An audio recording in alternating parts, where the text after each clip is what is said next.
Did you know more than 30 million people have visited Japan in just 2024 to date? Obviously, Japan is a top travel destination for many around the world, and it's probably yours too. And you may have even started planning your trip to this intriguing and amazing country.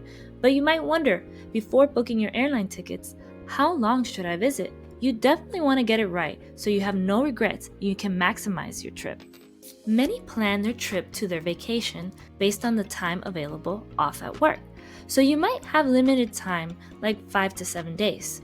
You may be concerned if that's not enough time to truly enjoy Japan. Others have the flexibility to set their own availability or time frame to travel. You may question if you can afford a longer stay of 10 days or more, or wonder if you can fit all you want to do within a certain time frame. And some just might not know exactly what to do and lack a general itinerary to help them decide how long to stay. You may fear traveling for a longer time may be too much. Everyone has their personal interests and delights when traveling, especially when it comes to Japan. Now, how can you make this hard decision so you can finally and confidently book your airfare to make your Japan trip official? Well, let me help you out a bit. There's a few factors you want to consider. Your available time is a big factor. You may not have too much time, but you can still make it work. You want to consider that for most people, this trip is a long journey, and you may lose 2 days just flying there and back. Also consider jet lag, and the time difference will hold you back a bit the first day or so. Trust me, you're gonna feel it. Budget can also limit your stay, so consider that carefully. Another factor is where you want to visit. If your focus is just an area like Tokyo, a shorter time frame can work.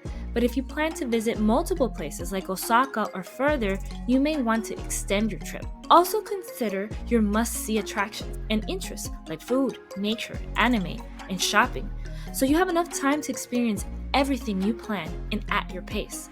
Lastly, consider when you're traveling. Peak season can be crowded and more expensive. The recommended time frame I suggest to those, especially when they're visiting for the first time, is 10 to 14 days, preferably the 2-week mark. I feel that would allow you enough time to get there, reset your clock, embrace the culture shock, and enjoy yourself at a decent pace. You want to balance your time with not just a tight itinerary, but factor in getting lost, wandering and exploring, and revisiting places you like, and a rest day from all the walking. On our first trip, we went for 15 days and just stayed in Tokyo.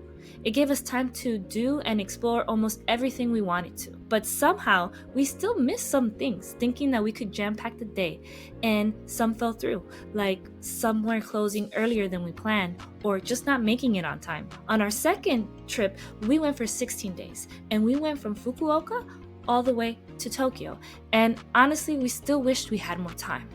So the conclusion is to visit as many days as you possibly can. Try not to make it too short of a trip that you feel that you missed out or you're so exhausted. Consider your budget and desired itinerary, and allow flexible time to explore this gem of a country. I'm interested on hearing your ideal trip length for Japan. Please let me know in the comments below. And if you still need help to plan your first trip to Japan, please watch this video. And don't forget to subscribe to check out my next video for more Japan travel tips and stories.